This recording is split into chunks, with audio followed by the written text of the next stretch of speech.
Okay, good afternoon बच्चों। हम आज पार्टनरशिप के चैप्टर्स में चैप्टर नंबर 5 पे हैं। अगर पार्टनरशिप की बात करें तो 4th चैप्टर है, आपकी बुक की बात करें तो 5th चैप्टर है। जो हमने अभी तक पार्टनरशिप में किया, जो हमने अभी तक पार्टनरशिप में पढ़ा, वो हमने सबसे पहले पढ़ा फंडामेंटल्स ऑफ पार्टनरशिप। उसके बाद हमने पढ़ा change in PSR between the existing partner. फिर हम आ गए एडमिशन ऑफ पार्टनर की तरफ, और अब हम पढ़ रहे हैं रिटायरमेंट और डेथ ऑफ पार्टनर। ये बेसिकली 2 चैप्टर हैं, एक में मिक्स है। रिटायरमेंट अलग टॉपिक है, डेथ अलग टॉपिक है, लेकिन अब डेथ में कुछ रहा नहीं करने वाला। डेथ के अंदर बेसिकली सब कुछ हटा दिया गया आपके नए टॉपिक के हिसाब से। डेथ में अब कुछ है नहीं, तो हम इसको अलग अलग ही पढ़ेंगे। हम पहले रिटायरमेंट पढ़ेंगे, फिर डेथ पढ़ेंगे, ठीक है जी। ज्यादा कुछ डिफरेंस इनमें है नहीं, और ज्यादा कुछ डिफरेंस एडमिशन के हिसाब से भी नहीं है। वही सारे टॉपिक है दोबारा से जो हमने एडमिशन में पढ़े। वही new calculation ratio, calculation of new profit sharing ratio, वही treatment of goodwill, treatment of profit and reserve, सब कुछ वही है। रिवोल्यूशन अकाउंट, सब कुछ वही। इसमें जो नई चीज आई थी, जो नया इसके अंदर था, जो सब कुछ नया इसमें था, वो था इसके अंदर पार्टनर लोन अकाउंट। जो नया इसमें आया था वो था पार्टनर्स लोन अकाउंट, जिसे अब हटा दिया गया। एक ही नई चीज इसमें थी, that was partners loan account. When we are paying the retiring partner, जब हम रिटायरमेंट, जो पार्टनर रिटायर हो रहा है उसको पे करते हैं, तो एक साथ उसको सारा अमाउंट पे नहीं करते, हम उसको एक लोन अकाउंट खोल देते हैं। वो इसमें एक नया टॉपिक था जिसे हटा दिया। एडजस्टमेंट ऑफ कैपिटल तो लास्ट चैप्टर में हटा दिया, तो इसमें भी हट गया, वो टॉपिक इसमें भी नहीं है। तो जो मेन इसके टॉपिक थे वो सारे अब इसमें नहीं है, ठीक है जी।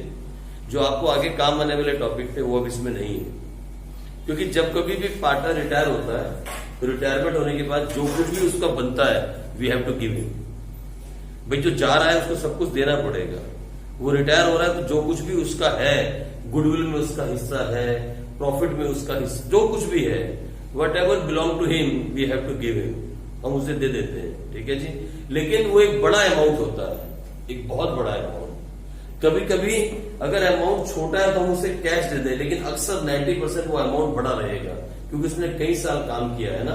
तो वो बड़ा अमाउंट हम एक साथ नहीं देते।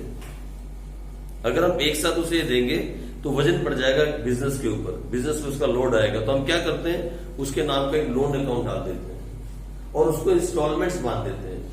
उसको हम इंस्टॉलमेंट्स में पेमेंट करते हैं धीरे धीरे, एवरी मंथ या एवरी ईयर जो भी इंस्टॉलमेंट हम बांधते हैं उसके हिसाब से उसे हम पेमेंट करते हैं। आ जाओ फटाफट, जल्दी आ जाओ, ठीक है जी।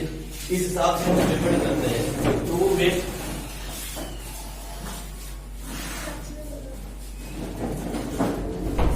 वो मेन टॉपिक था जो भी निकाल दिया, यानी रिटायरमेंट ऑफ पार्टनर के अंदर पार्टनर्स लोन अकाउंट एक बहुत बड़ा और मेन टॉपिक, उसे हटा दिया गया। उसके बाद adjustment of capital last chapter में हटाया, इसमें भी हट गया, ठीक है जी। लेकिन जब हमने एडमिशन पढ़ा, आप देखो धीरे धीरे दोबारा से रिव्यू करो, जब हमने चेंज इन प्रॉफिट रेशियो पढ़ा तो कोई पार्टनर गया नहीं, ना ही कोई पार्टनर आया। जो एग्जिस्टिंग पार्टनर थे उन्हीं में से किसी ने सेक्रीफाइस किया एवं किसी ने गेन किया। रेशियो चेंज करने पे जो एग्जिस्टिंग पार्टनर्स थे उन्हीं में से कुछ पार्टनर्स ने गेन किया और कुछ ने सेक्रीफाइस किया।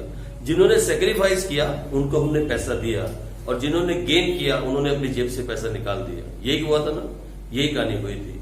फिर उसके बाद हम एडमिशन ऑफ पार्टनर में चले गए। जब हम एडमिशन ऑफ पार्टनर के अंदर गए, at the time of admission एक नया पार्टनर आया। एडमिशन ऑफ पार्टनर के अंदर एक नया पार्टनर आया, और जैसे ही नया पार्टनर आया, जो पुराने बचे हुए 2 पार्टनर थे उन्होंने सेक्रीफाइस किया। फिर वही काम हमने किया, जिन्होंने सेक्रीफाइस किया उनको हमने पैसा दिया, जिन्होंने गेन किया उन्होंने पैसा अपने कैपिटल अकाउंट से निकाल दिया। यही काम हम करते रहे।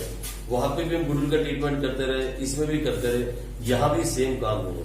रिटायरमेंट के अंदर एक बात तो श्योर है, जो पार्टनर जाएगा वही सेक्रीफाइस करेगा, और जो बचे हुए पार्टनर है वो गेन करेंगे। सिंपल है, जो पार्टनर जाएगा, बिजनेस छोड़ के जाएगा, जो रिटायर होगा वो सेक्रीफाइस करेगा, और जो बचे हुए रिमेनिंग पार्टनर्स है वो गेन करेंगे। अब बचे हुए सभी पार्टनर गेन करेंगे या बचा हुआ एक पार्टनर गेन करेगा या उसका सारा शेयर एक पार्टनर ले लेगा, वो आगे आने वाले केसेस हैं।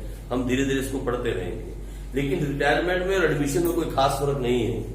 एडमिशन में और चेंज इन PSR में कोई खास फर्क नहीं था। वही सारे काम वही काम जो आपने सेकंड चैप्टर में स्टार्ट किए थे, मतलब आपकी बुक का 3rd चैप्टर और पार्टनरशिप का 2nd चैप्टर, वही सारे के सारे काम, calculation of new profit sharing ratio, calculation of sacrificing और gaining ratio, treatment of goodwill, treatment of reserve profit and loss, उसके बाद ट्रीटमेंट ऑफ ना preparation of revaluation account and abilities, वो सारा कुछ, फिर preparation of new balance sheet, वही सारे काम, कुछ भी नया नहीं है, वही सारे काम है, सारे के सारे वही काम दोबारा से करने हैं जो पिछले चैप्टर में करके आए। लेकिन यहाँ क्वेश्चन ये है कि क्या कोई पार्टनर अचानक रिटायर हो सकता है? नहीं। जैसे एडमिशन अचानक नहीं हो सकता, याद है मैंने आपको बताया था 3 तरीके से एडमिशन हो सकता है, ऐसे ही रिटायरमेंट भी अचानक नहीं हो सकती। कोई पार्टनर अपनी मर्जी से अचानक एकदम रिटायर नहीं हो सकता। चलते हुए बिजनेस में जब पार्टनरशिप हम चल रही होती है, अगर किसी पार्टनर को रिटायर होना है तो उसको भी रिटायर होने के 3 तरीके हैं। एक, या तो पहले से ही जब एग्रीमेंट हुआ, व्हेन देयर वाज एग्रीमेंट, जब वो पार्टनरशिप डीड बना रहे थे तभी एग्रीमेंट में उसने कह दिया भाई मैं 5 साल के बाद रिटायर हो जाऊंगा, उसी टाइम लिखवा दिया। जब पार्टनरशिप डीड बन रही थी और हम तीनों मिलकर बिजनेस कर रहे थे, मैंने पहले ही कहा मैं 5 साल के बाद, आज से ठीक 5 साल के बाद रिटायर हो जाऊंगा। Means it is already in the agreement now, partnership deed में पहले से लिखवा दिया। या तो वो एक तरीका है। सर बिजनेस स्टार्ट हुआ था, यस, जब बिजनेस स्टार्ट हो रहा था और पार्टनरशिप डीड हम लिख रहे थे, when we are writing the partnership deed, वो फर्स्ट चैप्टर याद करो, प्रॉफिट वो बनाया था प्रोफेशनल अकाउंट, जहां हम लिख रहे थे पार्टनरशिप डीड, वहीं पे मैंने कह दिया कि आज से ठीक 5 साल के बाद, आज 2020 है, 2025 में मैं रिटायर हो जाऊंगा पहली बार। या तो ये एक तरीका रिटायरमेंट होने का। दूसरा ये कि मुझे अचानक ऐसी प्रॉब्लम हो गई कि मैं अब काम नहीं कर सकता, मैं 3 महीने का नोटिस देकर रिटायरमेंट ले सकता हूं। I can give a 3 month notice and get the retirement. दूसरा तरीका ये। और तीसरा ये कि सब बचे हुए पार्टनर एग्री हो जाएं, अभी के अभी राइट नाउ एग्री हो जाएं कि भैया कोई बात नहीं, तुम्हें प्रॉब्लम बड़ी है, तुम छोड़ो नोटिस, तुम रिटायर हो जाओ, तब भी मैं रिटायर हो सकता हूं। यानी सिर्फ 3 तरीके से पार्टनर रिटायर हो सकता है। एक, या तो ऑलरेडी वो मेंशन हो पार्टनरशिप डीड के अंदर। 2, वो 3 महीने का notice they they in return, writing return notice लिख के। और 3, जब बचे हुए सारे पार्टनर्स एग्री हो जाए कि इस पार्टनर को रिटायर कर दो, कोई प्रॉब्लम नहीं है। तो 3 तरीके से एक पार्टनर रिटायर हो सकता है। अचानक पार्टनर रिटायर नहीं हो सकता, ना कोई अचानक एडमिशन हो सकता, ना कोई अचानक रिटायर हो सकता है, क्योंकि बिजनेस है, ये फर्म है, मजाक नहीं चल रहा है। ठीक है जी, तो लिखो फटाफट, रिटायरमेंट और डेथ ऑफ पार्टनर के अंदर।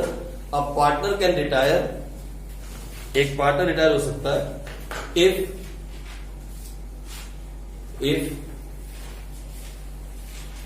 There is agreement,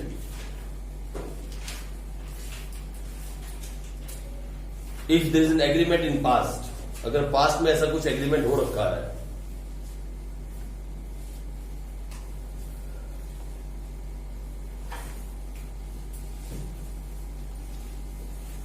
if there is agreement in the past, वो क्या एग्रीमेंट होता है, उसका नाम क्या होता है, पार्टनरशिप डीड। अगर पार्टनरशिप डीड में ही पहले से लिख दिया गया कि भैया 5 साल के बाद मैं रिटायर हो जाऊंगा, तो रिटायर हो सकता है, कोई प्रॉब्लम नहीं है, नोटिस की जरूरत नहीं है। Number 2, if a partner give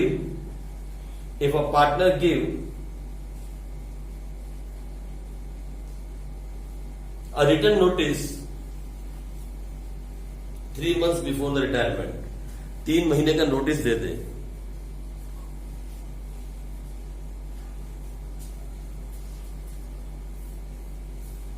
और 3 months before retirement। और तीसरा, if all the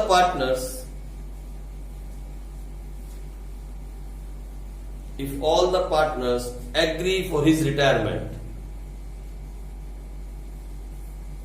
अगर सभी पार्टनर उसकी रिटायरमेंट के लिए एग्री हो जाए, तब 3 केसेस के अंदर एक पार्टनर रिटायर हो सकता है। ठीक है जी, इस तरीके से एक पार्टनर रिटायर होता है। Fine.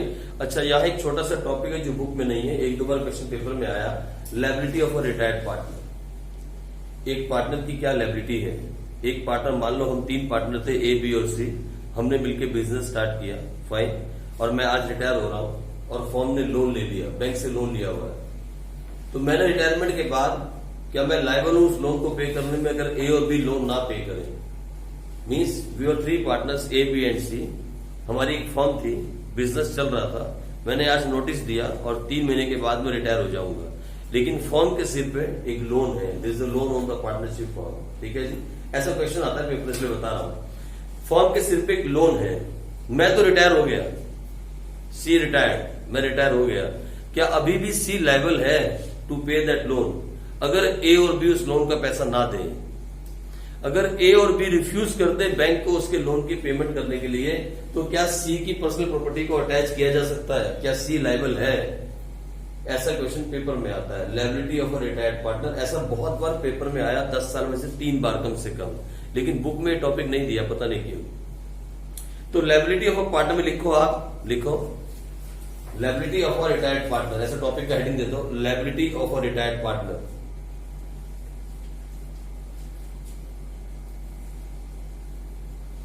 If A and C या A and B, if A and B refuse to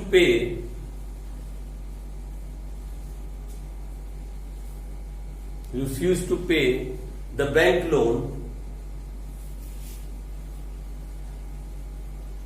and C has already retired,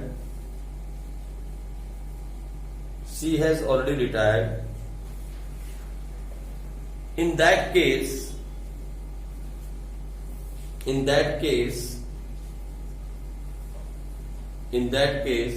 as per section 32 subsection 2, as per section 32 subsection 2, the retired partner will be liable to pay that loan.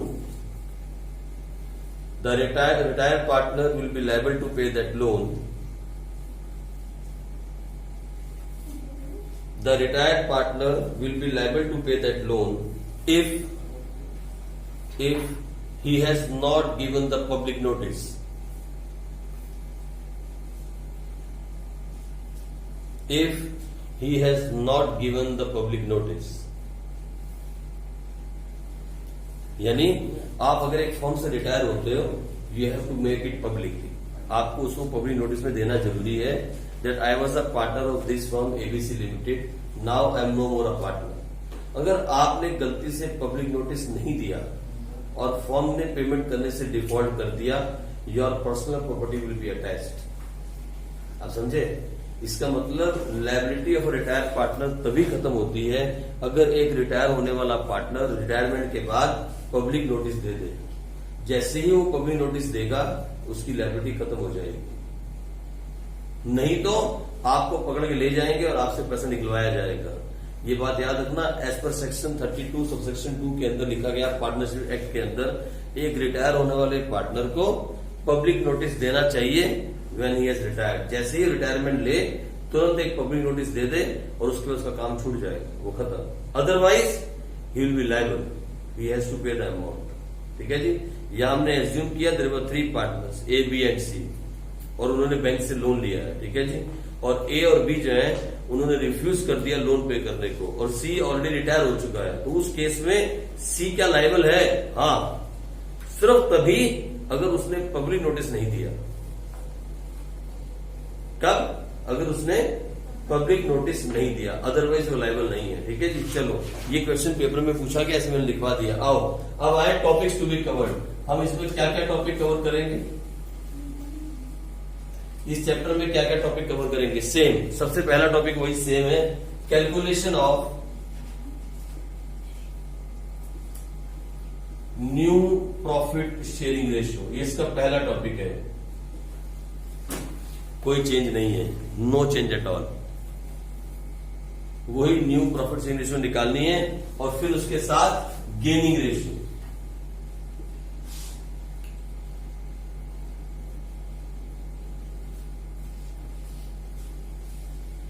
Gaining ratio निकालो, sacrificing निकालो। आप तो अच्छे से जानते हो, कोई फर्क नहीं पड़ता।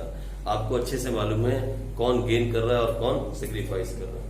आप कुछ भी निकालो, लेकिन बुक बोलती है गेनिंग रेशियो निकालो, तो गेनिंग बोलेगी गेनिंग निकाल देंगे। सैक्रिफाइस का फॉर्मूला क्या था और गेनिंग का? हमें कोई फर्क नहीं पड़ता, जो कहेगा हम निकाल देंगे। हम तो सैक्रिफाइस निकाल के बता सकते हैं किसने गेन किया, और गेनिंग निकाल के बता सकते हैं किसने सैक्रिफाइस किया। ये बात तो हम जानते हैं, हमारे लिए इस बात को कोई फर्क नहीं पड़ता, जो कहेगा हम निकालेंगे। ठीक है जी। आ जाओ, उसके बाद टॉपिक नंबर 2 करेंगे हम, ट्रीटमेंट ऑफ गुडविल।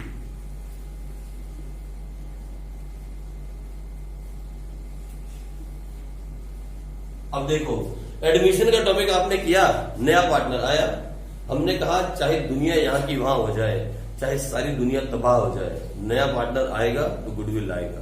यही बात हमने कही थी। अगर क्वेश्चन में नया पार्टनर आया और गुडविल नहीं दी तो वो केस कौन सा था? Hidden goodwill. मतलब ऐसा हो नहीं सकता कि नया पार्टनर आए और गुडविल ना लाए, ये पॉसिबल नहीं था। अगर नहीं दी तो हमने कहा वो हिडन गुडविल है। हम फॉर्म की गुडविल निकालेंगे और उसमें से पार्टनर का शेयर निकाल लेंगे। दो चीजें नया पार्टनर पक्का लाएगा, एक तो कैपिटल और दूसरा गुडविल। कैपिटल तो लाएगा ही लाएगा, उसके बिना पार्टनर बन नहीं सकता, और गुडविल भी लाएगा। ठीक है जी। हाँ, बहुत सारे केसेस थे, कभी वो गुडविल ले आया बड़े प्यार से, कभी गुडविल नहीं लाया, था ना केस? कभी गुडविल नहीं लाया, कभी आधी लाया आधी नहीं लाया, यही केस थे। और कभी लाया लेकिन कितनी लाया ये नहीं बताया, हिडन था। सारे केस हमने कर लिए। यहाँ ऐसा तो नहीं होगा, यहाँ नया पार्टनर तो आ नहीं रहा, यहाँ तो पुराना पार्टनर जा रहा है। ठीक है जी। तो जो भी उसका शेयर होगा, जो पार्टनर जाएगा वो सेक्रीफाइस करेगा, और जो सेक्रीफाइस करेगा उसको देना पड़ेगा, मतलब हम देंगे। और जो गेन करेगा उसे अपनी कैपिटल से निकालना पड़ेगा। यही हम करते आ रहे हैं हर बार। जब कभी गुडविल की बात आती है हम यही काम करते आ रहे हैं। जो सेक्रीफाइस करे उसे दे दो, जो गेन कर रहा है वो देगा। यही करते आ रहे हैं तब से, यही काम इसमें भी होगा। कोई बड़ा चेंज नहीं है, सेम काम, वही एंट्रियां, सब कुछ वही। लेकिन हाँ, याद रखना, जब हम चेंज इन पीएसआर कर रहे थे, चैप्टर नंबर 3 आपकी बुक का, तब आपने गुडविल के साथ क्या किया था? ट्रीटमेंट किया था, treatment of goodwill.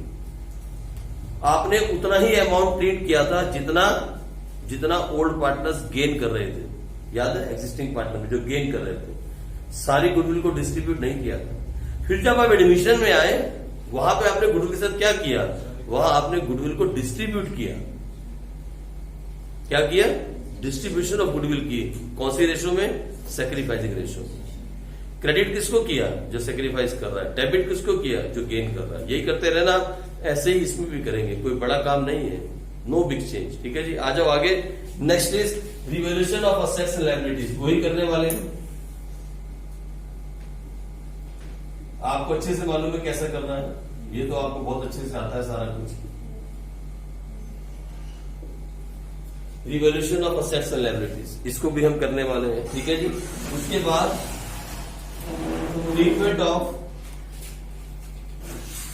Treatment of reserve, profit, loss, old goodwill, बहुत कुछ होगा। यहाँ बहुत सारी बातें आएंगी, है ना? आपको सब मालूम है कैसे करना है, सब कुछ आपको मालूम है। आपको मालूम है अगर प्रॉफिट में पैसा पड़ा है तो क्या करना है, अगर लॉस हुआ है तो क्या करना है, रिजर्व पड़ा है, सब कुछ मालूम है आपको। वर्कमैन कंपनसेशन रिजर्व आपको मालूम है, IFR इन्वेस्टमेंट फ्लक्चुएशन रिजर्व आपको मालूम है, GR आपको सब मालूम है। बहुत बार कर चुके हैं आप, कुछ नया नहीं सीखोगे, कुछ भी नया नहीं सीखोगे। 1% भी अभी तक आप नया काम नहीं सीखोगे, इसको थोड़ा सा छोड़ के। बस कुछ भी नया नहीं सीख रहे हो, कुछ भी नया। मतलब कहने का कि अगर चैप्टर ना कराए ना, हम इस चैप्टर को ना करें तो आप अपने इस चैप्टर के सारे क्वेश्चन कर सकते हो। सच बोलता हूं, जो इस चैप्टर में रह गया ना वो टाइम पास है। यहां तक सब टाइम पास है, कुछ तो है ही नहीं नया। क्या सीखोगे नया? बता, नया मैं क्या सिखाऊंगा? आपको आती है बैलेंस शीट बनानी, रिवैल्यूएशन आपको आता है, न्यू रेशो आपको निकालनी आती है। एक गुडविल का ट्रीटमेंट थोड़ा सा डिफरेंस होगा, बाकी सब कुछ वही है, पुराना, सब कुछ पुराना तरीका करेंगे। ठीक है। आ जाओ। इसके बाद नेक्स्ट करेंगे हम partners capital account and loan account. ये कट गया, इसको काट दिया। ठीक है जी। लिख लो आप टॉपिक में। ठीक है जी। फिर एडजस्टमेंट ऑफ कैपिटल अकाउंट, और फिर लास्ट में रिवाइज्ड बैलेंस शीट। मतलब जो काम का था ना सीखने वाला, जो इस चैप्टर की क्रीम थी वो काट दी। जो बच्चों को नया सीखना था वो ये 2 टॉपिक थे, और इन दोनों को अभी काट दिया। तो सीधा रिवैल्यूएशन अकाउंट करने के बाद सीधी रिवाइज बैलेंस शीट बना देनी है। कुछ नहीं रह गया इस चैप्टर में। सच्ची बोलता हूं, आपके साथ बहुत बड़ा खिलवाड़ किया जा रहा है। ये सब नहीं करना चाहिए। ये सब सीखना आपके लिए जरूरी था, उन बच्चों के लिए खासकर जिनको सीए करनी है, जिनको सीए फाउंडेशन करनी है, उनके लिए इसको सीखना बहुत जरूरी था। ये सब वो टॉपिक आपके जो काटे जा रहे हैं ना, एडजस्टमेंट ऑफ कैपिटल, एडमिशन के अंदर, रिटायरमेंट के अंदर, डेथ के अंदर, इन्हीं में से क्वेश्चन आते हैं सीए फाउंडेशन में, वो भी 12-12 नंबर के, 12 मार्क्स के। आप देखोगे सीए फाउंडेशन में जब पार्टनरशिप के आप देखोगे तो 12-12 नंबर के क्वेश्चन आते हैं इसके अंदर से, वही काट दिया गया। मैं कुछ नहीं कर सकता। जब आप कभी कहोगे हमें टाइम मिलेगा तो मैं एक्स्ट्रा क्लास लगा के आपको सिखा देंगे। बहुत मजेदार थे वैसे टॉपिक, इसमें मजा बढ़ाता था करके। एक उसमें वो थी, क्या बोलते हैं, एक सस्पेंस रहता था आगे जाके, यार क्या करने वाले हैं, आगे क्या करने वाले हैं। मतलब अलग अलग से केसेस थे, 6-7 केस थे एडजस्टमेंट ऑफ कैपिटल। इसमें 6-7 केस, बड़ा मजेदार केस थे यार, अच्छे क्वेश्चन बनते थे, लेकिन अब उड़ा दिए। तो जब उड़ा दिए तो हम भी नहीं करेंगे, ठीक है जी। तो 57 क्वेश्चन हैं टोटल, 57 क्वेश्चन हैं हमारे पास सिर्फ रिटायरमेंट के, और 57 के अंदर से भी लास्ट के 11 क्वेश्चन तो उड़ा दिए, तो कुछ बचा ही नहीं। बहुत छोटा सा चैप्टर बचा है, और डेथ में वैसे ही कुछ नहीं रह गया। डेथ के अंदर से वो एग्जीक्यूटर अकाउंट उड़ा दिए, और जो पार्टनर मर गया, जो डिसीज पार्टनर है, उसका कैपिटल अकाउंट उड़ा दिया। तो फिर बचा क्या? कुछ भी नहीं बचा डेथ के अंदर। मतलब डेथ का चैप्टर तो आप टच भी मत करो, कंप्लीट डिलीट हो गया चैप्टर डेथ। एक चीज आगे डेथ में सिर्फ calculation of profit for the dead partner, जो पार्टनर मर गया उसके लिए प्रॉफिट निकालना, बस। अगर उसको हटा दे टॉपिक तो डेथ खत्म। डेथ में 4 टॉपिक थे, 3 इन्होंने हटा दिए, तो डेथ तो ऑलमोस्ट चैप्टर ही खत्म कर दिया, वो कंप्लीट चैप्टर डिलीट हो गया आपके सिलेबस से, ठीक है जी। तो लो हम स्टार्ट करते हैं। सबसे पहले वही अपना topic, calculation of new profit sharing ratio. हम यहां से स्टार्ट करते हैं, इधर से स्टार्ट करते हैं। आ जाओ, पहले टॉपिक से स्टार्ट करो, चलो। नहीं अभी ऑन करते हैं, वो कुछ वही बात है ना, देखा ये है हमारा इंडिया है, यहाँ एक बार में काम हो सकता है, करिए ऑन उसको, ऐसे तो दवाइयों को। हाँ, हमारे मोदी जी कहते हैं आत्मनिर्भर बनो, है हिंदुस्तान की चीजें चुनो, सब कुछ करो, है हमारे मोदी जी कहते हैं। लेकिन मुझे पूरा विश्वास है कल के बाद कोरोना नहीं होगा हिंदुस्तान में। कल से कोरोना जो है उसका काल आना शुरू हो जाएगा, कल। यस, फ्रॉम टुमारो ऑनवर्ड्स नहीं, आप देख लेना, आज से भी आप देख लो। आप देखो, आपने आज का ट्रेंड देखा, आज से आप देखो 3 ऐसी स्टेट्स थी, एक दिल्ली, महाराष्ट्र और तमिलनाडु, जहां कोरोना बहुत हाइक पे था। अभी वहां लाइन स्टेबल नहीं है, लाइन डाउन जा रही है। जो वहां ग्राफ है वो गिरना स्टार्ट हो गया, देखा आपने। और ये कब से हुआ मालूम है? 3 तारीख से, यानी 3 तारीख को भी ग्राफ गिर रहा था, आज भी ग्राफ गिर रहा है। और कल आप देखना धीरे धीरे अब कोरोना का अंत आ जाएगा। जिस दिन राम भगवान के वो मंदिर का शिलान्यास हो जाएगा, उस दिन कोरोना यहाँ हिंदुस्तान से भाग जाएगा, ऐसा मेरा मानना है। पता नहीं क्यों, मैं राम भगवान को मानता नहीं मानता अलग बात है, सब भगवान एक है, ठीक है। लेकिन ऐसा मेरा मानना है, पता नहीं क्यों मेरा विश्वास है कि जिस दिन वो ईंट रखी जाएगी उस दिन से कोरोना सत्यानाश हो जाएगा, कोरोना का नाश होगा। क्या कौन? कोरोना के? सब बकवास है, सब कुछ नहीं होने वाला। मैंने कल फील किया कि मुझे हो गया, मुझे ऐसा लगा कि मैं गया, लेकिन जब मैं वहां गया और मैंने वो एक इंजेक्शन लगवाया, उसके मुझे लगा रहा है कुछ भी नहीं है कोरोना में यार, कुछ नहीं डरने का कोरोना से, है ही नहीं इसमें कुछ। मुझे डॉक्टर बोलता है आपको मालूम भी नहीं चलेगा कब आपको होके चला जाएगा, आप चिंता मत करो, ठीक है नहीं। आपकी इम्यूनिटी बूस्ट रखो, कोई प्रॉब्लम नहीं। आप पहला क्वेश्चन लिखते हैं जल्दी से, आ जाओ। फर्स्ट एग्जाम्पल लिखते हैं, बातें करो बंद। पहला एग्जाम्पल, अरे नेहा कहाँ है? नेहा एब्सेंट है। नेहा ने इतना डरा दिया मेरे को, जब उसने बोला कि मेरे गले में दर्द है सर, मुझे बुखार है और मेरे सिर में दर्द है। मैंने तुरंत नैन्सी को फोन किया, तू कैसी है? बोलती मैं ठीक हूँ। फिर मेरे चैन पे गया, नैन्सी साथ रहती है ना उसके। मेरे को भी कल वही था, मैंने क्लासेस लगाई, बकायदा 11th क्लास लगाई।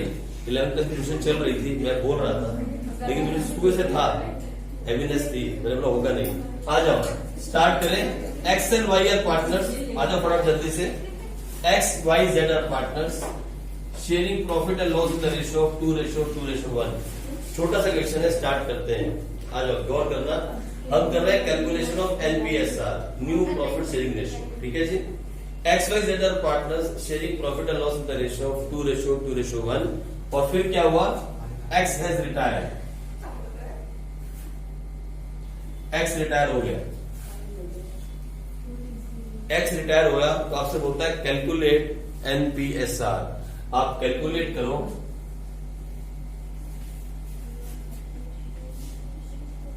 New profit sharing ratio.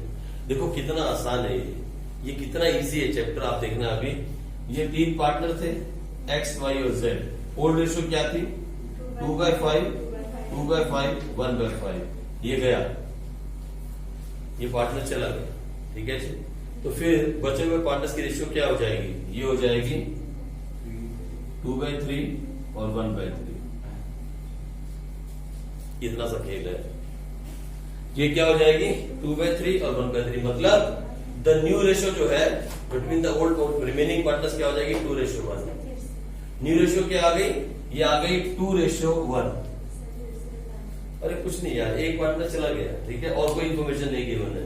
होता एक्स रिटायर हो गया, उसके शेयर के साथ क्या हुआ किसी को नहीं मालूम है, मालूम। तो एक्स जो था वो ले रहा था 2/5, ये ले रहा था 2/5, ये 1/5। एक्स रिटायर्स, एक्स चला गया और आगे कोई इन्फॉर्मेशन क्वेश्चन में गिवन नहीं है। तो फिर न्यू रेशियो क्या बची 2:1, 2/3 एंड 1/3। ये दो तो बच गए, दो ही पार्टनर बचे ना, बी और सी, मतलब वाई और जेड। एक्स तो चला गया, तो नई रेशियो क्या बची 2:1। अब बोलता है गेनिंग रेशियो निकालो, इसी में क्या निकालो गेनिंग रेशियो। इसी के आगे बोलता है ये हो गई न्यू रेशियो, अब निकालो गेनिंग रेशियो। बोलो गेनिंग फॉर्मूला क्या गेनिंग का, जल्दी बोलो। न्यू माइनस ओल्ड, आपको अच्छे से आता है। न्यू माइनस ओल्ड, लो कर लो। न्यू में से ओल्ड को माइनस कर दो, इसकी तो 0 है, तो 0 - 2/5 ये आ जाएगा -2/5। इसको भी कर लो 2/3 - 2/5 ये आ जाएगा 15, 3 5 15, 5 2 10, -5 3 6 यहाँ आ जाएगा। और ये 1/3 - 1/5, इसका एलसीएम आया 15, 5 - 3, यही है ना।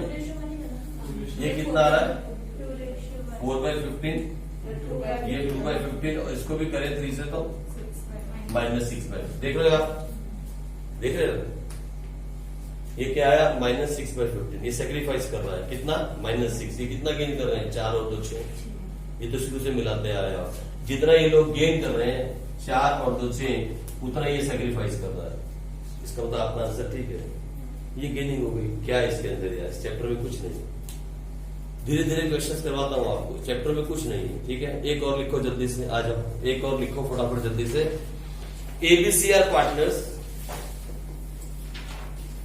थोड़ा सा आप अलर्ट होकर रखोगे इस चैप्टर को, तो इस चैप्टर में कुछ है ही नहीं। इनफैक्ट जो करना था ना वो था chapter number 3, change in PSR. जब आपने उस चैप्टर को अच्छे से पढ़ लिया ना, चेंज इन पीएसआर को, उसके बाद सारे चैप्टर्स आसान है। फिर सभी चैप्टर्स में कुछ नहीं है। उसके बाद किसी चैप्टर में कुछ था ही नहीं, वही था जो मेन चैप्टर था, बेसिक वही था। उसके बाद सारे चैप्टर आसान है। आओ एक और देखें, एबीसीआर पार्टनर्स, कितने 3 पार्टनर है ABC, sharing profit and loss in the ratio of 1/2, 2/5 and 1/10, ठीक है। एबीसीआर पार्टनर्स इस तरीके से शेयर कर रहे हैं प्रॉफिट, फाइन। चलो फिर क्या बोलता है, find the new ratio, find new profit sharing ratio. A, पहले वाले केस में इफ ए रिटायर्स, बी, दूसरे वाले केस में इफ बी रिटायर्स, और सी में तीसरे वाले केस में इफ सी रिटायर्स। 3 अलग अलग केस हैं। पहले केस में ए रिटायर कर रहा है, दूसरे में बी कर रहा है, तीसरे में सी कर रहा है, और कोई इन्फॉर्मेशन नहीं है, नो फर्दर इन्फॉर्मेशन, कोई इन्फॉर्मेशन नहीं है। लो पहले वाले केस में पहले तो ये बताओ इनकी रेशियो क्या है। 5/10, 4/10, 1/10, 5/10, 4/10 और 1/10। ये पहला इसमें झोल था। जो पहली समझने वाली बात ये थी कि ये रेशियो सही नहीं दी थी, जानबूझ के ऐसा दिया गया। अगर कभी ऐसा क्वेश्चन आ जाए जिसमें 1/2 आ रहा है, इसका 2/5, तो इसमें एलसीएम ले लो, इन तीनों का एलसीएम ले लो, क्या आ जाएगा 10। तो ये क्या आ जाएगा 5, ये क्या आ जाएगा 5 to the power 4, और ये क्या आ जाएगा 1। तो 5 4 1। पहले एलसीएम लेके इसको ठीक करो। ये जानबूझ के ऐसा दिया रहता है क्वेश्चन में, कई बार मैंने आपको सेकेंडरी क्वेश्चन में करवा दिया ताकि आप आगे कहीं फंसो नहीं। फाइन, अगर बाई चांस ऐसे रेशियो दी हो तो पहले इसको ठीक करो, यानी ओल्ड रेशो है 5:4:1। कितनी? 5:4:1। ये ओल्ड रेशो है। अब वो क्या बोलता है, पहले वाले केस में कौन रिटायर हो गया? ए रिटायर। लो, ए अगर रिटायर हो गया और कोई इन्फॉर्मेशन नहीं गिवन है तो न्यू रेशो क्या होगी? 4:1।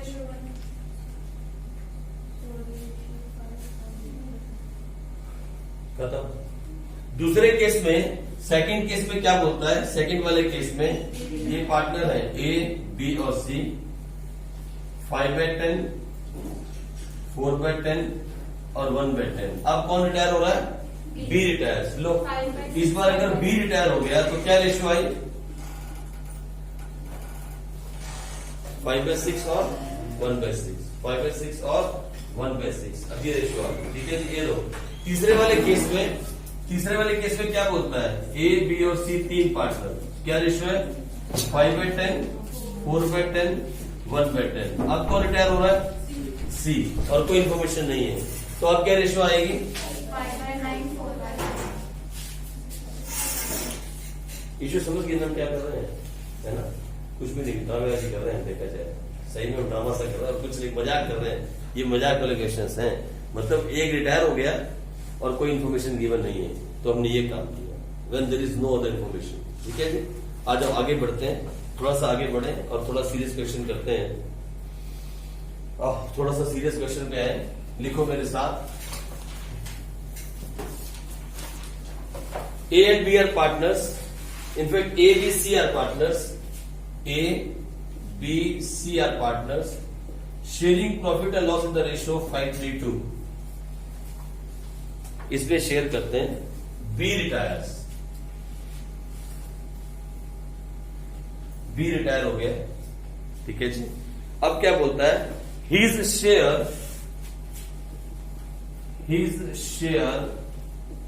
is taken by A and C in 2:1. His share is taken by A and C in 2:1. ठीक है जी, लो अब बताओ क्या करोगे जल्दी से।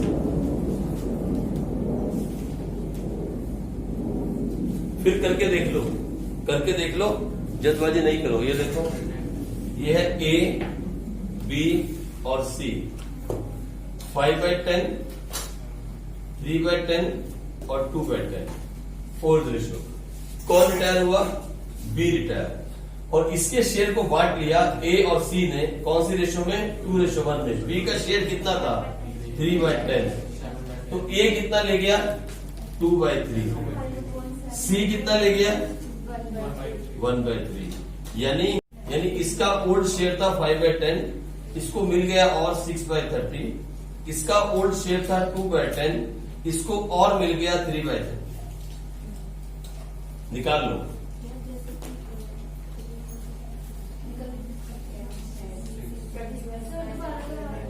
बेटे सुनो, तीन पार्टनर थे ए, बी, सी। ये वाला पार्टनर रिटायर हो गया, बी रिटायर हो गया। ठीक है, बोलता है जो बी का शेयर था वो ए और सी ने बांट लिया इन 2:1। जो बी का शेयर था, बी का शेयर था कितना? तो कौन सी रेशियो में बांटा? ए और सी ने बांटा, मतलब उसके शेयर को बांट लिया, उसको और मिला। दिया नहीं है इस बार, एडमिशन में दिया था, इस बार बांटा है। ठीक है, और पैसा मिला। तो ए को कितना मिला? बी के शेयर का 2/3। सी को कितना मिला? बी के शेयर का 1/3। तो यानी ए के हिस्से में कितना आया? 6/30 और सी के हिस्से में कितना आया? 3/30। ये और मिला उन्हें, that was they have gain. Sorry, या ये उन्होंने गेन किया, तो ये उन्होंने गेन किया तो हमने प्लस कर दिया। पिछले वाले में वो क्या करते थे? सेक्रीफाइस करते थे। जब नया पार्टनर आता था सेक्रीफाइस करते थे। इस बार पुराना पार्टनर गया तो उन्होंने गेन किया। तो ये उन्होंने गेन किया क्या? 6/30 एंड 3/30। तो प्लस कर दो, क्या है निकाल के बताओ जल्दी। कितना? शॉर्ट में कर लो, काटो इसको। 7:3। बिल्कुल ठीक आ रहा है, आंसर आएगा 7:3। अब आपसे कोई पूछे what is the gaining ratio? Gaining ratio 2:1। कोई पूछे आपसे इस क्वेश्चन में what is the gaining ratio, उन दोनों में गेनिंग कितनी है? तो भैया यही तो गेनिंग है। He is gaining 6/30, he is gaining 3/30।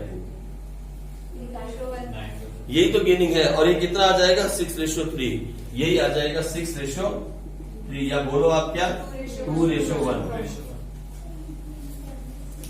नहीं अगर समझ में आता, अगर आपके समझ में नहीं आता तो फिर आप गेनिंग निकालने के लिए क्या कर लेना, न्यू माइनस ओल्ड कर देना, तब भी गेनिंग आ जाएगी। सेम आएगी, आप चाहो तो करके देखिए, ठीक है।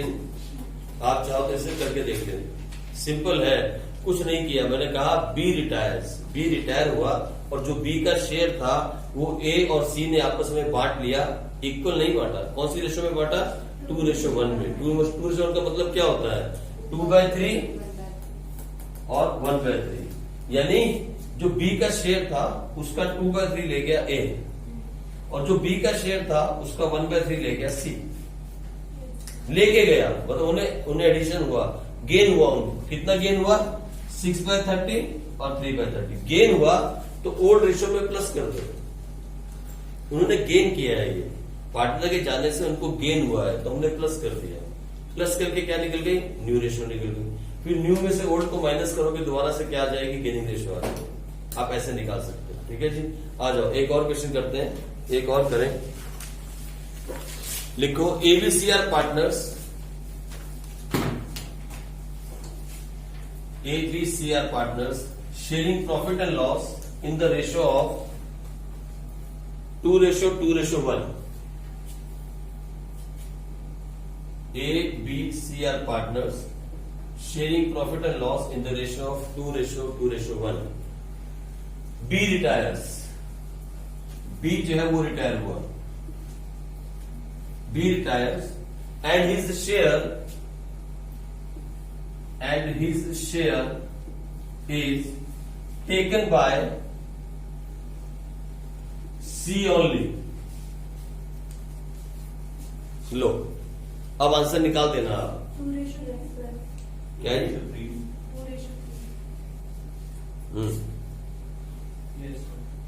ठीक है, 2:3।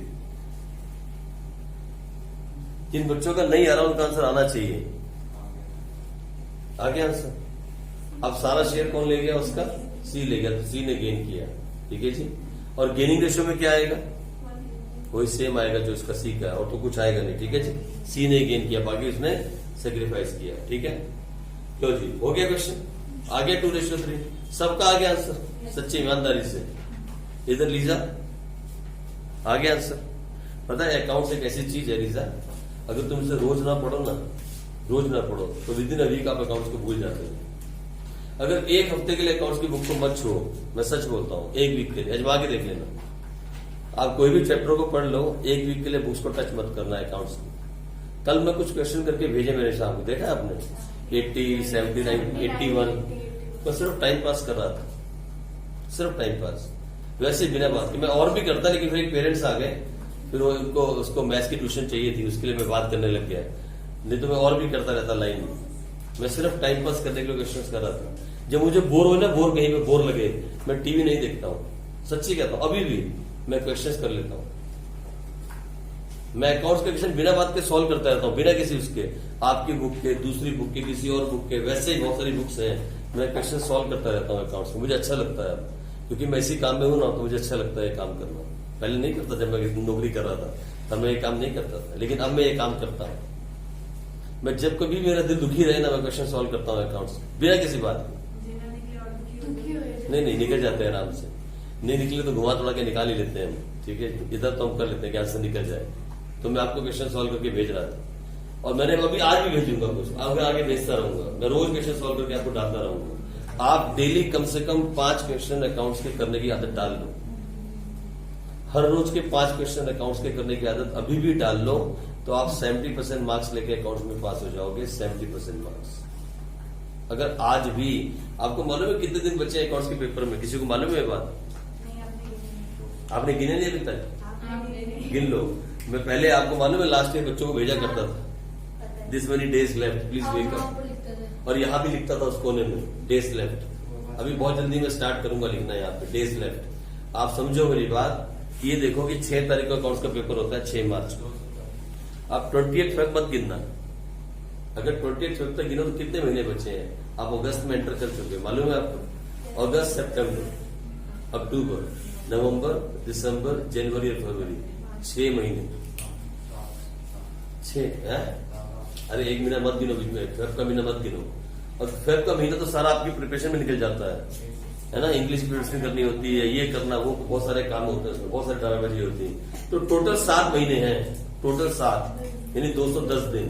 210 दिन के अंदर ही आपको प्री बोर्ड भी देने हैं, 210 दिन में प्रोजेक्ट भी करना है, 210 दिन के अंदर सारी तीनों किताबें खत्म करनी है, उसे रिवाइज भी करना है, उसको बार बार देखना, बहुत सारा कुछ करना है। 210 दिन बचे हैं सिर्फ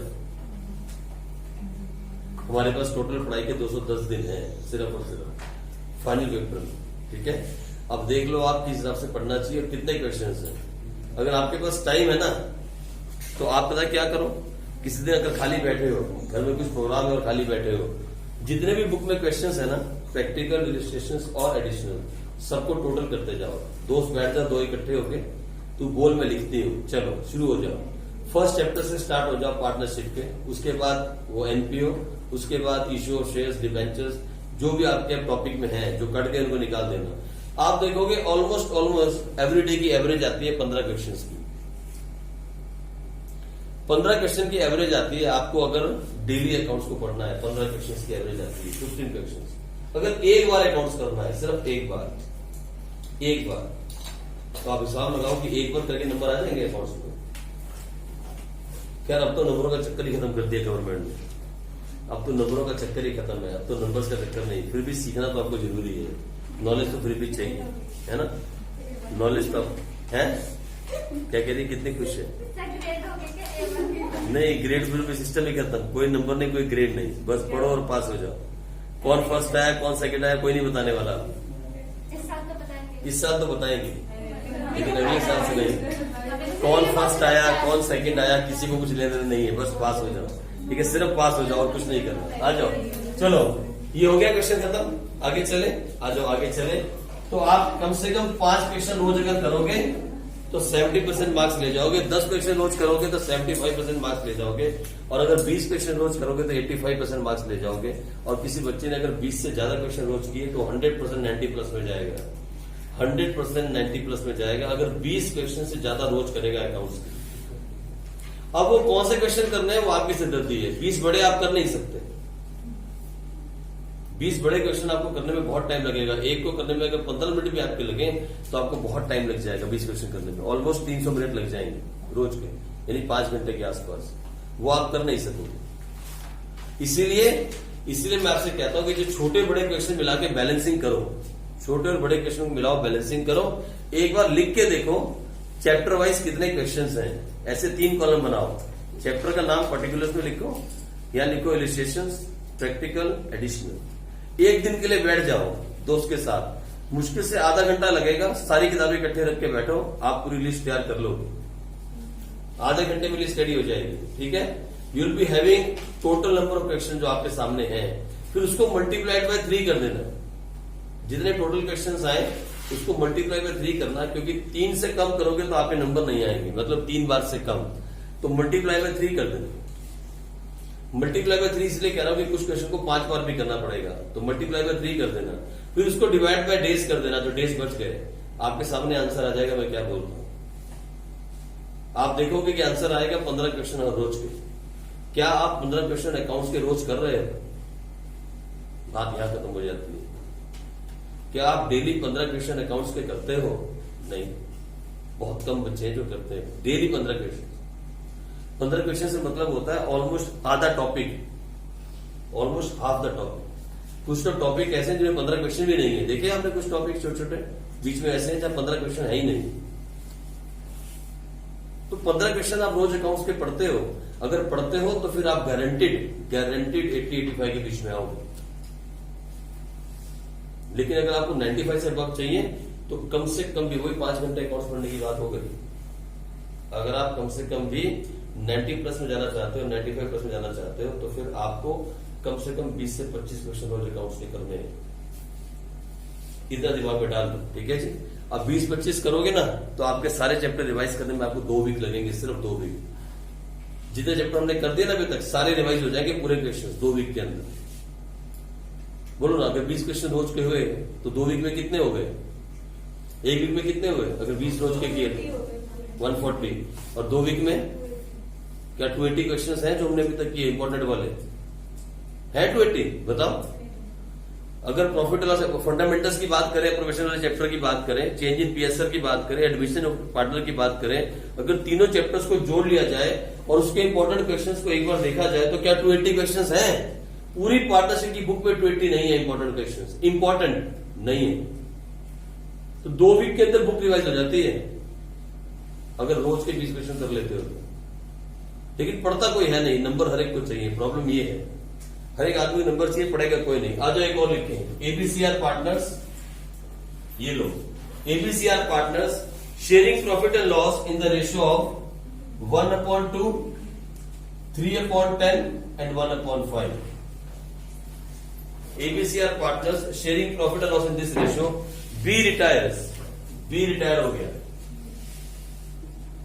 B retires and A and C decide to share future profit. A and C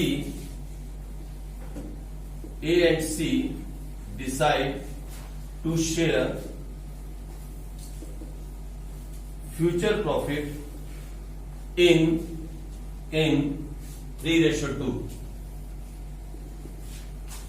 चलो कैलकुलेट करो new ratio and gaining ratio.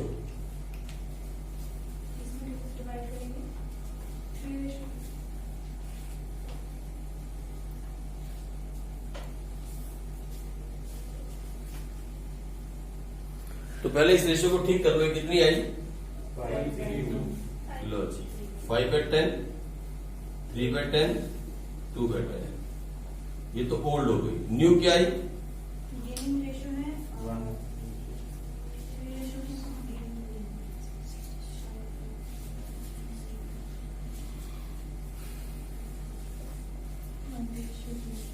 New क्या आई? न्यू रेशियो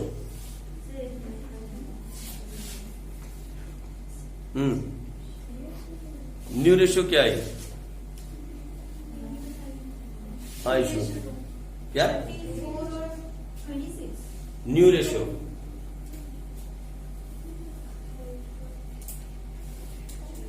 न्यू रेशियो बताएगा मुझे कोई? क्या आई? जल्दी से 34 और 16। क्वेश्चन पढ़ना क्या लिखा है? क्वेश्चन पढ़ो क्या लिखा है? गिवन है, क्या बात कर रहे हो? सबसे पूछ रहे हो क्या है, क्या है, क्या है? ये देखो 3/5 और 2/5। अब निकाल लो गिन। क्या है? 1:4 या 1:2? देखो 1:2।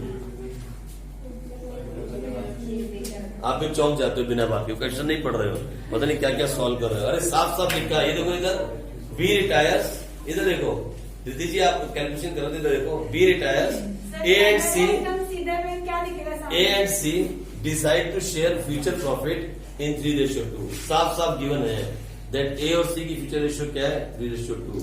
मैंने पूछा क्या है न्यू रेशियो, आप कैलकुलेट करने लग गए। सेम रेशियो थी 3:2, गिवन थी इस बार गिवन थी। क्या निकालनी थी? Gaining ratio. क्या आई? गेनिंग क्या आई? 1:2। ठीक है जी, ऐसा भी क्वेश्चन पेपर में आता है, कोई नई बात नहीं है। आ जाओ एक और करते हैं, आ जाओ एक और करें। ये सारे एग्जाम्पल्स आप देख रहे हो ना, ये सारे के सारे ठीक है। आ जाओ एक और करते हैं। एबीसीआर पार्टनर्स, अब यहां देखना, ये गौर करना जी, गौर करना। बहुत जल्दी चॉकलेट वाला क्वेश्चन आएगा, बहुत जल्दी। चॉकलेट किसी वाली दे दी मैंने, जो प्रॉमिस था वो चॉकलेट पूरी कर दी गई। आपने तो भी दी। क्या बात कर रहे हो? मैंने दिया ना चॉकलेट। मनीषा ने दी है। मनीषा- आपके हिस्से की नहीं है। मनीषा ने मेरे बिहार पे बाइक की है। मनीषा है ना? पेमेंट करते हैं सर? हाँ, अरे साथ में उधार नहीं रखता मैं। एबीसीआर पार्टनर्स, नहीं रखते। हाँ कोई उधार मेरे नहीं। पिछले साल से रखा हुआ था। 2 देने से लिए पूरी कर दिया। इधर आप भी टॉपिक शुरू ना करा करो। ये लो, A B C are partners with opening capital of, लिख लो 1 lakh, with opening capital of 1,75,000 and 50,000। लो ठीक है जी, इस बार कैपिटल दी है, फाइन। आओ देखते हैं। सी रिटायर्स, ये गया, सी ने रिटायरमेंट ले ली। आपको मालूम है रिटायरमेंट और डेथ में क्या फर्क है? मालूम है आपको क्या? सर हमको तो वॉलेंटरी एक्शन है, डेथ इनवॉलेंटरी एक्शन। रिटायर आप होते हो और डेथ में आपको भगवान रिटायर करता है, परमानेंट रिटायर। उसमें फिर आप जो है ना, और हाँ वो सडन होती है, दोनों में यही फर्क है। वगैरह भी चल सकता है ईयर एंड में, लेकिन जो डेथ तो कभी भी हो सकती है, किसी भी टाइम हो सकती है। ठीक है जी, आ जाओ। सी रिटायर्स और फिर क्या बोलता है, his share and his share is acquired bye A and B in 6:4। खुद अपना लिखा नहीं पढ़ पा रहा हूं मैं। इन 6:4 लो, फाइंड NPSR। दिमाग लगाना, थोड़ा सा दिमाग लगा करेंगे। His share is acquired by, मतलब taken by A and B in 6:4। करो, ऐसा भी क्वेश्चन आता है पेपर में, जल्दी से।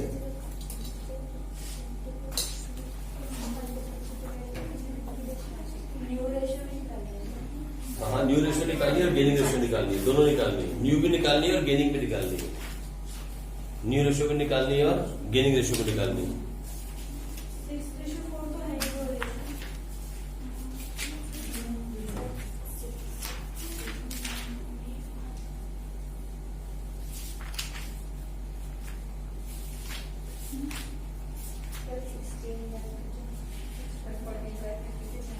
हाँ, 6/30।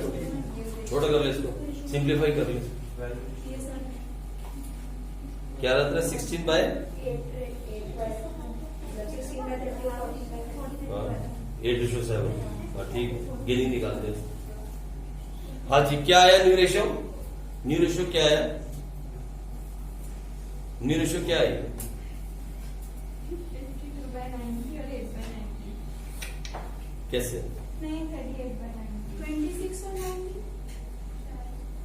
अरे सुनो यार, एक मिनट रुको तो सही, क्या प्रॉब्लम क्या है? बोलता है ABC जो है वो 3 पार्टनर थे। मैं भी लिखता हूं 3 पार्टनर, ये लो, A, B और C 3 पार्टनर थे। फाइन, उनकी ओल्ड रेशियो जो थी वो थी 1/3। कितनों ने गलती की यहाँ पे बताओ? मुझे मालूम था। आपने ओल्ड रेशियो क्या ली? 4 रेशियो 3 रेशियो कैसे? कैपिटल। मैंने कहा था अकॉर्डिंग टू कैपिटल, बोलो। मैंने कहा they share profit according to capital, मैंने बोला। तो इसका मतलब आप पहला चैप्टर भूल गए। नहीं, मैंने 3 रेशियो। हाँ, तेरी ठीक है ये आंसर, तेरा आंसर ठीक है। 6 रेशियो नहीं, हाँ 6:4 सेक्रीफाइस वन गेनिंग, ठीक है। तो इसका मतलब ये था, मैंने जानबूझ के आपको कैपिटल दी और मुझे पता था आप कैपिटल को लेकर रेशियो निकाल दोगे, और वही आप सबने किया। अरे भाई, मैंने नहीं कहा they were distributing profit according to their capital ratio, ऐसा तो कहीं कहा ही नहीं। मैंने तो जानबूझ के आपको 3 पार्टनर लिखे, उनकी कैपिटल लिखी और आगे की स्टोरी लिख दी, और आप लोगों ने क्या किया, इसी को ले लिया रेशियो। ऐसा तो मैंने कहा ही नहीं। जब रेशियो गिवन नहीं होती क्वेश्चन में, हमने फर्स्ट चैप्टर में सीखा था फंडामेंटल्स में, क्या होता है तब? इक्वल रेशियो होती है, 1/3 1/3 1/3। ठीक है जी। तो ये ओल्ड रेशियो थी, और उसने कहा सी रिटायर्स, और सी का जो शेयर है वो उन दोनों ने बांटा। कौन सी रेशियो में? ए कितना ले गया? 6/10। ए को कितना मिला? 6/10। और इसको कितना मिला? 4/10। तो ये ले गया 6/30 और ये ले गया 4/30। यानी 1/3 में प्लस कर दें 6/30 और यहाँ 1/3 में प्लस कर दें 4/30। और सब बात गेनिंग किया है, तो गेनिंग तो ऑलरेडी निकल गई 6:4। ये गेनिंग आ रही है 6:4। इसको हाँ काटो जैसे मर्जी करो, वो कर लो। 2 to the 4 to the 6 3:2 कर लो, ठीक है। तो ये काम करना था, बस यहाँ आपने गलती कर दी कि ओल्ड रेशियो पता नहीं आपने कौन सी ले ली। Whenever there is a ratio is not given in the question, it is always equal ratio। ये आपने फर्स्ट चैप्टर में पढ़ा था फंडामेंटल्स में, उसी का यूज करना था यहाँ पे। ठीक है जी, आ जाओ, कोई बात नहीं, कोई बातें भूल जाओ तो रिवाइज हो जाती है धीरे धीरे। आओ आगे चले, एक और क्वेश्चन करते हैं, एक और। अब ये वाला क्वेश्चन जो है ना, ये चॉकलेट वाला क्वेश्चन है। आओ देखते हैं कौन करता है। आओ देखें इसे कौन करता है।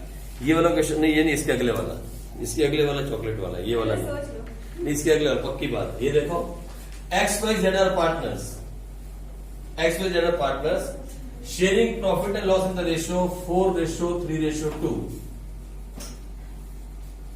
ठीक है जी। अब आगे क्या हुआ? Y retires, Y retires and surrender 1/9 of his share in favor of X.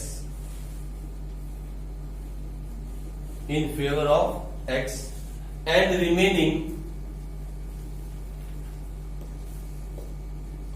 remaining in favor of Y, in favor of Z, ठीक है जी। Y रिटायर हुआ, उसने अपने शेयर का 1/9 जो है X को दे दिया और बचा हुआ उसने Z को दे दिया और आपसे कहा कैलकुलेट करो न्यू रेशियो। जल्दबाजी कर रहे हो?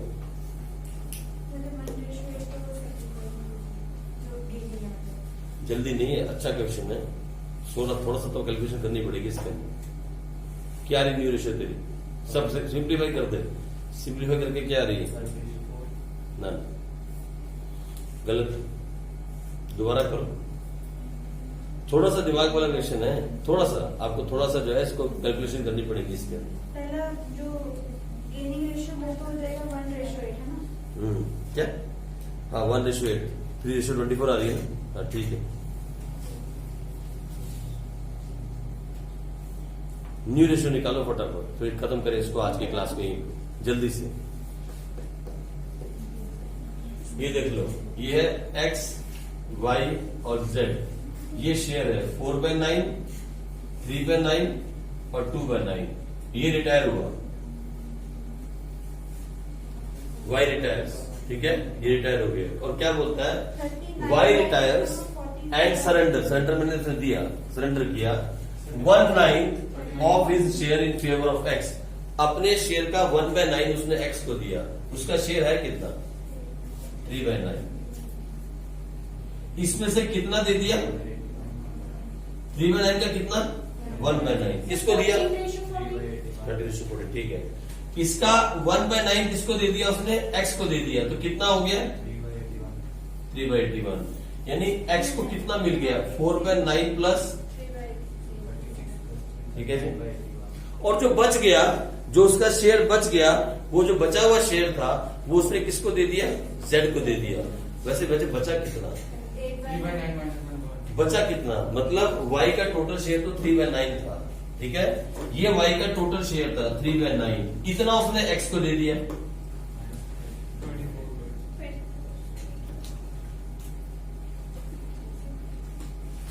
ये बच गया, जो बचा हुआ था वो उसने किसको दे दिया? Z को दे दिया, यानी इतना Z को मिल गया। हो गई बात? खत्म, खाली खत्म, बस यही तो करना, आगे तो आप निकाल ही लो, ठीक है जी। और जब बात गेनिंग की आएगी तो गेनिंग तो ऑलरेडी आ चुकी, इतना ही गेन कर रहा है, ये इतना गेन कर रहा है, गेनिंग तो ऑलरेडी निकली हुई है। तो आज हमने कितने क्वेश्चंस किए? 7 क्वेश्चंस किए। आप इन 7 क्वेश्चंस को करना, इसके बाद 1, 2, 3 और 3 और फिर 4-5 क्वेश्चंस और हैं, मैं जो आपको करवा दूंगा। बस थोड़े से क्वेश्चंस और हैं, फिर उसके बाद आप पहले 15 क्वेश्चन कर जाओगे। आप अपनी बुक के क्वेश्चंस ट्राई कर सकते हो, फर्स्ट 15 क्वेश्चन, पहले 15 क्वेश्चंस अपनी बुक के आप ट्राई कर सकते हो प्रैक्टिकल, पहले 15 इलिस्ट्रेशंस और कुछ एडिशनल भी आप ट्राई कर सकते हो। इन 7 क्वेश्चन के साथ साथ आप बहुत कुछ कर सकते हो। आज इस चैप्टर का पहला टॉपिक आप खत्म कर सकते हो, ठीक है जी। आप आगे कोशिश करते रहो, हम कल कुछ थोड़े से हार्ड क्वेश्चंस करेंगे और फिर इस टॉपिक से बाहर आके ट्रीटमेंट ऑफ गुड की तरफ चले जाएंगे, फिर फटाफट से आगे बढ़ेंगे, ठीक है जी। चलो बच्चों, कल मिलेंगे।